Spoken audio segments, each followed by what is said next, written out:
To access the timing drive system components, you'll need to remove a number of components from the front of the engine as detailed in the service manual or on the MDS-2. Before removing the timing cover, you'll also need to make sure that the crankshaft timing marks are set to TDC, and the V8 marks on the camshaft sprockets are in the 12 o'clock position. Once you gain access to the timing drive components, the first step in their removal is to collapse and pin the primary chain tensioner using special tool 8514. Remove the secondary chain tensioners next. When removing the left tensioner, take care not to let the plate behind the tensioner fall into the oil pan opening. Remove the camshaft position sensor from the right cylinder head and then remove the camshaft sprocket bolts.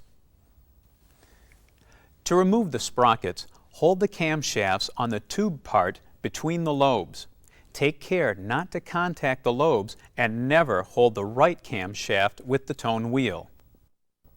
After removing the sprockets, rotate the left camshaft 15 degrees clockwise to a neutral position, and rotate the right camshaft about 45 degrees counterclockwise to a neutral position. At this point, you can remove the idler assembly bolt and then slide the idler assembly, chains, and crankshaft sprocket from the front of the engine. To complete the disassembly, remove the pivoting tensioner arms and chain guides. When inspecting the timing drive system components, keep in mind that some tooth wear is normal on the sprockets. When inspecting the idler assembly, turn the primary and secondary sprockets in opposite directions to check for wear. Also, check the idler assembly shaft and bushing for wear. Inspect the faces of tensioner arms and chain guides and replace any that have scoring deeper than 1 millimeter. Deeper scoring may be evidence of lack of lubrication. If that's the case, you'll need to replace the chain tensioners as well, since they may have failed to provide the necessary lubrication. Once you've inspected the components and replaced any that are worn or damaged, you can begin putting the timing drive system back together. Begin by installing the chain guides and the chain tensioner arms. When bolting on the chain guides, be sure to use the shorter bolts in the block and the longer bolts in the cylinder heads. When installing the tensioner arms, be sure to use Mopar lock and seal on the bolt threads. The next step in the installation procedure involves assembling the chains on the idler and crankshaft sprockets and installing the assembly on the engine. To prepare the parts for assembly, first lubricate the bushings inside the idler assembly, as well as the idler shaft on the engine. Then place the secondary chains on the idler sprocket so that the two plated links on each chain are visible through the lower slots in the primary idler sprocket. Install special tool 8515 on the idler assembly to hold the secondary chains in place. Next, install the primary chain on the idler sprocket so that the two plated links on the chain align with the mark at the 12 o'clock position on the sprocket. Position the primary chain on the crankshaft sprocket so that the single-plated link on the chain aligns with the mark at 6 o'clock on the sprocket.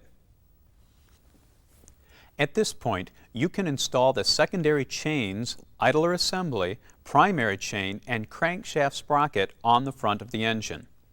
Next, install the left cam sprocket on the chain so that the L dot on the sprocket aligns with the plated link on the chain. Install the right cam sprocket so that the R dot aligns with the plated link on the chain. With the cam sprockets in place, you can remove special tool 8515 from the idler assembly. To install the camshaft sprocket bolts, you'll need to rotate the camshaft slightly. Install the bolts finger tight so that the sprockets are secured to the camshaft. The secondary chain tensioners need to be reset and pinned before you can reinstall them. To do this, place the tensioner in a vise and compress it until the piston step is flush with the tensioner body. Next, insert a thin tool in the access hole on the side of the tensioner, and while holding the ratchet pawl back, push the ratchet inward until it is about 2 millimeters from the tensioner body. Then insert the lock pin, special tool 8514, into the hole on the front of the tensioner. Release the vise to allow the piston to expand against the locking pin. With the secondary chain tensioners reset and pinned, you can install them on the engine. If you've installed the components correctly, the V8 marks on the camshaft sprockets should be at the 12 o'clock position, and all the other timing marks should still be aligned. If the marks are aligned, you can lubricate the idler assembly bolt threads and washer with oil and install the bolt on the engine. At this point, you can pull the locking pins from the primary and secondary tensioners. Take care not to manually extend the tensioner ratchets, since this will result in excess tension on the chains. To tighten the cam sprockets, use the spanner special tool 6958 with adapter pins 8346. Once the cam sprockets are tightened to specification, it's time for a final verification of the timing marks. To do this, rotate the engine 2 full revolutions and check the timing marks. The primary chain crankshaft mark should be at 6 o'clock, while the primary chain idler sprocket mark should be at 12 o'clock. Both of the camshaft sprocket V8 marks should be at the 12 o'clock position. The plated links will not line up at this point.